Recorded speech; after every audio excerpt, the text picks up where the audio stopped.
அனைவரும் ஒப்புக்கொண்டனர். சுற்றி வந்து பழத்தை பெற்றுக் கொண்டான். நல்ல நாடகம். பெரியவர்களாக சேர்ந்து நடத்திய நாடகம் அல்லவா? மிகவும் அழகாக இருக்கிறது. மிக்க மகிழ்ச்சி. நான் வருகிறேன். முருகா, எங்கே போகிறாய்? எங்கோ போகிறேன். என்னை ஏன் தடுக்கிறீர்கள்? அம்மட்டும் இந்த சிறு பழ விஷயத்திலே உங்கள் குணத்தை காட்டியதற்கு நன்றி. வருகிறேன். குமரா, நில். பதட்டத்தில் தவறான முடிவுக்கு போகாதே. தாய் சொல்லை கேள்.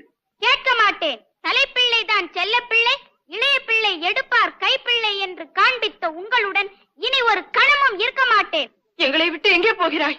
எனக்கென்று ஒரு உலகம், என் நாடு, என் மக்கள் என்று ஏற்படுத்திக் கொண்டு தனிமையில் இருக்க போகிறேன். முடிந்தால் என்னை எல்லோரும் அங்கு வந்து பாருங்கள். முருகா, குமரா, வேறவா? நாரதா, நீ எண்ணி வந்த காரியம் சுலபமாக முடிந்து விட்டதல்லவா? சுவாமி, என்ன இது? பெத்த மனம் பித்து, பிள்ளை மனம் கல்லு என்பதற்கு உதாரணம் காட்டிவிட்டு போகிறான் உன் மகன். அவனை இப்படியே விட்டு விடுவதா? முருகா, தமிழ்